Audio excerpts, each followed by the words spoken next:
In this video, I want to show you 7 tips for working with booleans and hard surface in Blender that are completely essential for successful modeling. Number 1, clean Boolean connections. Number 2, surrounding topology control. Number 3, step bevels. Number 4, weighted normal. Number 5, isolating shading. Number 6, Boolean cleanup. And number 7, Shrinkrop. So let's get started. So the first one's going to be Boolean connections. Well, when you're working with Booleans and you, let's say, have a shape like that, and you want to run cuts on this mesh, and this is, basics of Blender, okay? Now, if you don't know the basics of Blender, you probably should be getting our course, the Hard Surface Accelerator, which will teach you all the basics. And they're really important if you want to be successful in modeling. And let me tell you, mastering the correct essentials and foundations is going to save you a lot of time and headache in the long run, okay? So go ahead and grab the course if you are a beginner or intermediate. It's called the Hard Surface Accelerator, and you can read all about it on our website.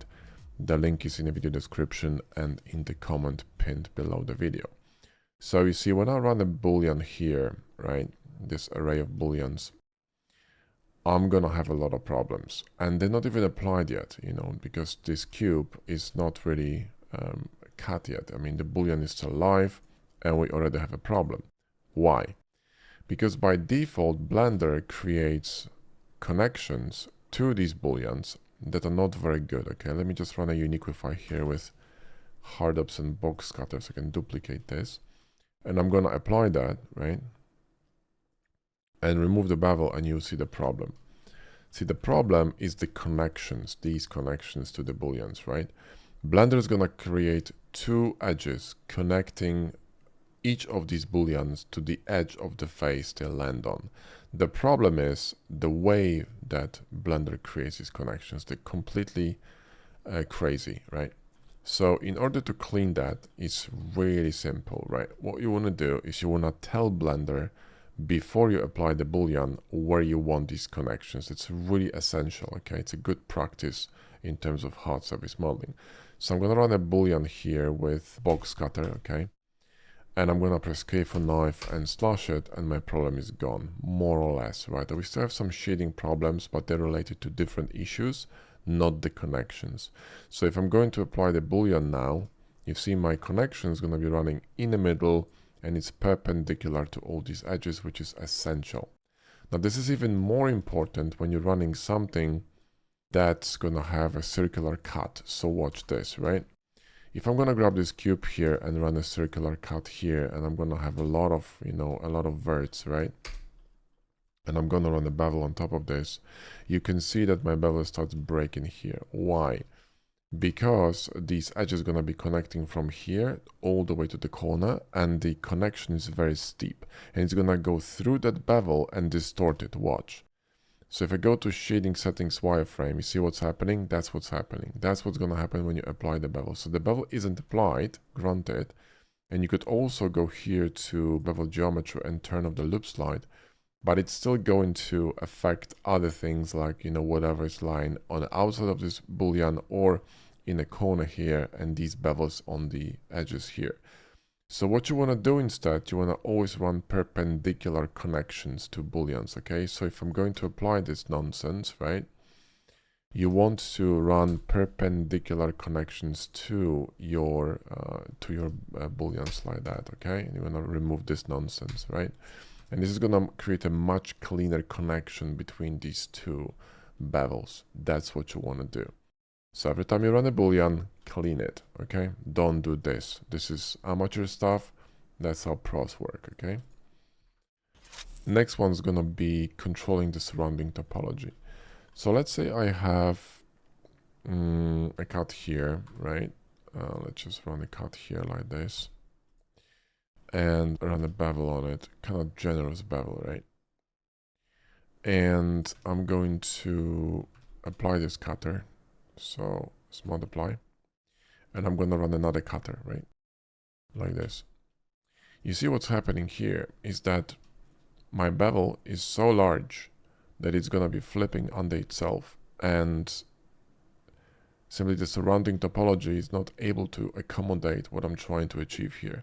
So either you need to go deeper with this cut or, right, lower the bevel size. Okay, watch. See what's happening? The bevel is literally being pushed under one another here. Boom, watch. And that's where the problem starts happening. And you will not see that.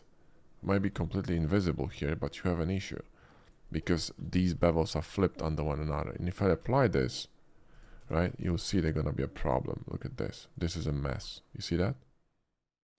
And this is very difficult to fix, right? So you need to be very careful about surrounding topology when you're running booleans. And that's where step bevel comes in, which is 0.3. So if I have a massive bevel here and I wanted to create a boolean, right? Let me just switch this to a cut.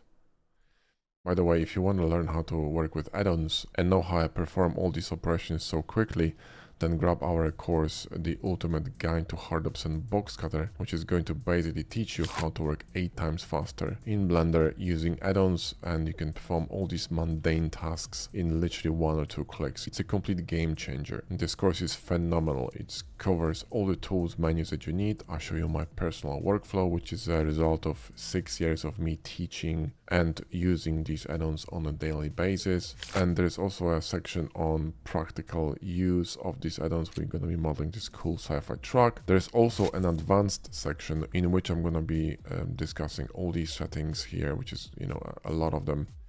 And this will allow you to customize your workflow to something that you really want or need, because these add-ons have a lot of functions that 99% of people have no idea that even exist. The course again is Ultimate Guide to Hardops and Box Cutter, and the link is also in the video description. So step bevel is going to allow you to halve the resolution of the bevel and automatically sort the bevel modifiers here and all other modifiers as well, because Hardops and Box Cutter have this beautiful ability to sort modifiers automatically. You can actually decide which ones you want to sort, right, which is fantastic. So if you go to here to operations and step is going to add another bevel, which is going to be half the size of previous bevel, and I can actually keep stacking this and creating smaller and smaller bevels. Now the cool thing about it is that all these bevels are live, and so are the modifiers, the booleans. So what I can do, I can now go to bevel and I can adjust all of them individually and independently, right? Which is really cool. So that's a step bevel. And this is going to help you with the previous issue. So the, controlling the surrounding topology when you're using booleans. Now, next one's going to be weighted normals, and this is where we're going to be using this. Let me just bring it back to cursor, right? And you see this shading problem here on the side, like you see that the face is bulging, it's clearly bent, and so is here on the boolean. Now the reason why it's happening is because bevel and auto smooth modifier, which is now called smooth by angle, they kind of trying to average all the flat faces in between themselves, and Blender is trying to figure out what is a curved surface, what is a flat surface, and is trying to average all these surfaces together. And the smooth by angle tells Blender which edges should be sharp, and bevel which edges should be smooth and rounded. And it's a conflict, and the way to solve it is really simple. You need another modifier which is called weighted normal, and you can add it with one click. Go into Q menu and alt click on sharpen, and make sure that this keep sharp is enabled, because if you're going to be using vanilla Blender, you will need to enable it manually. And also make sure that this modifier is always at the bottom of the stack. If you're gonna move it up here above smooth by angle, and in this stage, actually we can turn off the bevel and it should work. Yeah, there we go. If I remove the bevel, you see we're gonna have a problem. But if I'm going to move this underneath, it's gonna be peachy. So again, it's important that this modifier is always at the bottom, and Hardops and Box Cutter are gonna, do it for you. So again, Ultimate Guide to Hardops and Box Cutter, highly recommended, one of our most popular courses. The link in the video description. So that's weighted normal. Now, next one, isolating shading. This one is very, very, very important, especially when you're working with booleans on curved surfaces. You really want to isolate geometry and topology, around your cut. So here, if I'm going to run a cut, in the middle here, right? And, you know, let's say bevel this and cut it in, right? You'll see that if I'm going to turn off the this wireframe, you'll see we're going to get these pulls, right? Now, these pulls are caused by the fact that we are cutting these massive quads, and they're going to be split into n-gons, and they're going to break.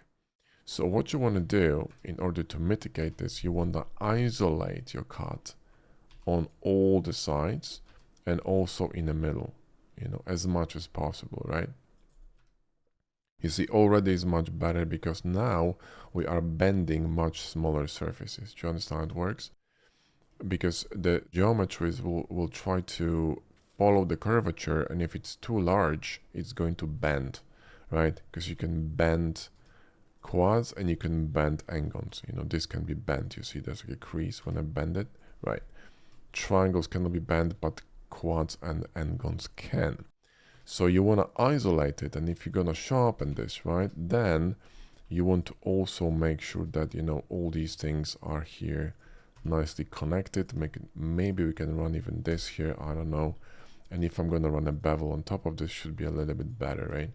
So you see now, if I remove this sharp edge, this is pretty clean, you see, right? It's not perfect, but it's much better than this nonsense. So again, you need to learn how to listen to your shading. It's a trial and error, and, you know, with practice, you're going to get better with this, and you will know what you can get away with. But this is really important to understand how to isolate your cuts. And then even if you have n-gons like here, you're going to be fine, because you know how to how to solve the problem. Or even though it's an n-gon, it doesn't bend, which is why you don't have shading distortions. Do you see what I mean? So it's not about n-gons or quads in this case. It's about how you're going to manage your topology. It's really important to understand that. Cool. And in addition, you could even run sub D on it. Don't believe me? Watch. Control 1, done. And I got n-gons. And why is it working? Because my bevel here, it's holding the whole structure. If I remove the bevel, it's going to be a disaster, right? But bevel is holding it. So again, if you understand how it all works, it becomes so simple. And in order to understand it, again, grab our course, the Hard Surface Accelerator, because that will really teach you all the basics and foundations. And once you understand foundations, everything else you build on top of it is going to be a solid structure. Otherwise, it's going to be wobbly. So again, grab the course. The link is in the video description. Cool. Now, next is going to be point 6, which is going to be Boolean Cleanup. That one is essential, and you've seen some of it in the point number 1. We're discussing the clean Boolean connections. So that's one way of cleaning Boolean. Another one is here when you saw me, let me go back here. When you saw me connecting these here, right? This is also something we call Boolean Cleanup. You want to connect these together, and I'm using machine tools to connect them because you want to clean up as much as possible all these loose verts and connections, right? You want to really keep it clean and tidy, okay? But another way of cleaning your mesh and topology would be to use add-ons like Mesh Machine. So for example, if I grab a sphere here, and I'm going to run a cut here in the middle, right? So let me just run another cylinder here. It's going to be in the middle, and pop it in here, and, you know, let's say difference, right? And I'm going to apply this. Then you will see that we're going to have a bit of a problem, right? We're going to have a bit of a problem here in the middle, and also look at all these, look at all these verts here running around, right? So that's a problem. So how do we fix it? Well, first of all, before I apply this cutter, what I would do, I would force topology on this cutter. Because when you do that, what you can do, you can transfer it onto the mesh. Because now when I'm going to apply this, right, my topology from the cutter will transfer onto the mesh. So watch, sharpen, right, and boom. And now I got these loops from the cutter being transferred onto the mesh, which normally would be impossible to create. Or very difficult, because I got n-gons here all over the place, and I cannot run a loop here, right? You see that I cannot run a loop here, right? So this is a way easier way of doing this. And now what I can do, I can select this whole edge, right? This whole edge, click, alt click with Mesh Machine. And first of all, what I would do, I would flatten it. So Alt A and flatten it with machine tools. And then I'm going to run an experimental feature called offset cut with mesh machine. And I'm going to bevel this or chamfer it, whatever you want, right? And now I can run a Boolean cleanup. So watch this. I'm going to run this edge closer here. So I'm going to move it up. Click Alt, click here. And now I can clean up this entire mess here by simply going to Y and Boolean cleanup. And I can move my mouse up and down to determine which edges I want to connect to which side of these edges I want to connect to this loop. And the same here. So click Alt, click and Y Boolean cleanup. And you can just, toggle them like that. And you can scroll your mouse up and down and decide how much of this or how many of these edges you want to connect. And this is going to really clean the stuff around the cut. And it's going to basically, make your job much easier because you will not have to clean so much nonsense, right? Let me just connect it this way. I think it's going to be better. And there we go. You will not have to, spend hours connecting all these things manually, which is just crazy, right? So it's not going to be perfect, but it's going to be always a bit of a wobble here and there because, again, this is a very complex cut and there's a very specific shading running around this sphere, so it's going to be distorted. But if you wanted to have a perfect shading, what you could do, you could use the stash feature and normal transfer feature from Mesh Machine to restore the shading, the original shading after Boolean is applied. And I do have older videos explaining how to do this, so watch these. Now the last technique is a Shrinkrop technique, which is really cool. I picked it up from Chris Blash, who's an amazing teacher. He has a fantastic course on modeling cars in Blender, and if you're into cars, grab that course. It's very good. But I want to show you how to do this correctly, because if you don't understand how this works, you're gonna mess it up. So let me just subdivide it one more time so I have a bit more topology to work with. Now, in fact, let me just subdivide it once, and then I'm gonna apply this. And then we're gonna run a Boolean here. So the way it works is you apply subdivision to this mesh, Control 5, let's say, right? And we're going to duplicate this mesh, and the duplicated mesh, we're going to drop to 3.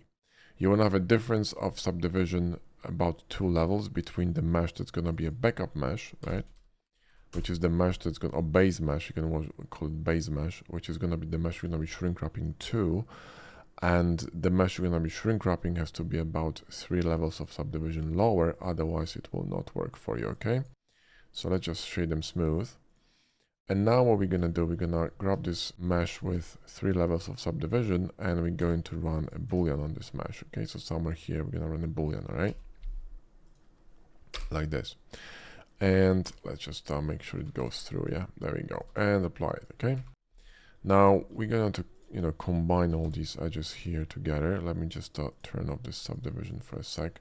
So J, and well, this is going to be a bit of a problem. So let's just do this, and then we could technically, it's going to be a beef in it. Well, let's just run it here like this, and we do need a quad here. So let's run it like that to distort this topology even further.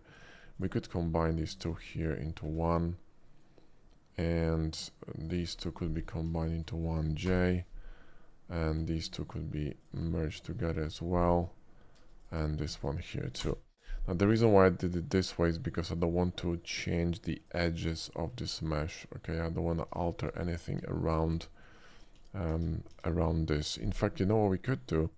We could convert it into a circle. It's going to be better. So let's just run a circle. There we go. And rotate it a little bit. Now, what we did here, we rotated this geometry and it simply messed up the, the curvature completely, right? So if I'm going to be running now a matcap on this one, right? Even if I'm going to run a subdivision on it, it's going to look like trash because, again, we messed up completely this element here. But when I'm going to add a Shrinkrop modifier right now, right, to the equation, so go to deform in Shrinkrop, and I'm going to Shrinkrop it to the base, everything going to get fixed like magic. And this is, where this power of this Shrinkrop modifier comes in. Now, that's not all what you can do with it. You can go further. Now you can also add a solidification modifier, then press R to create like a rim. And on top of this, you could run a bevel here and have a Boolean, right? Bevel and a solidification and perfect shading at the same time. Now, technically, you could keep this Boolean live. So if I go back, right, to this situation, and let's turn it off, I could run a Boolean here, right, like this. Run it through, okay. Then we're gonna run the Shrinkrop modifier, okay, so deform Shrinkrop, right, and Shrinkrop here. Then we're gonna run a solidification modifier. Press R. Now the only thing you can't do now is you cannot run Bevel, because Bevel on this cut here is not gonna work, because now what we do is we basically shrink-wrapping this entire flat surface to this mesh, so it's not gonna work. So what you would need to do, you will need to apply this. Now the way around this, because remember we still have a live modifier, right? So I can move it wherever I want. The way around this, what you could do, you could run, for example, matte with Bevel shader if you want to render it, right? Let me copy this to 4.4 very quickly, remove this backup, go to grab some HDRI here with our add-on Material Works, and then let's just drop some metal on this mesh. There we go. And you can use a fake bevel. You see, even if you have a live modifier here, it's gonna work, right? So let's just nuke this, and you can adjust this bevel here. You can adjust the quality of it, and obviously you can adjust the the size of it, right, to a certain degree. Remember, it's a fake bevel, it's a shader modifier, right?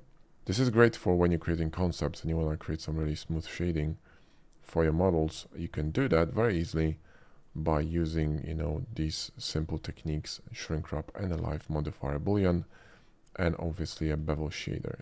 So these would be 7 techniques for working with Booleans and hard surface modeling in Blender. Whether you're using add-on or not, you're gonna have to deal with this way or another. So I would suggest grabbing add-ons. And again, if you want to learn how to work with add-ons effectively, especially hard-ups and box cutter, then grab our course, The Ultimate Guide to Hard-ups and Box Cutter, which is going to save you a lot of time, a lot of headache, and a ton on therapy bills. Thanks for watching. I'll see you in the next one.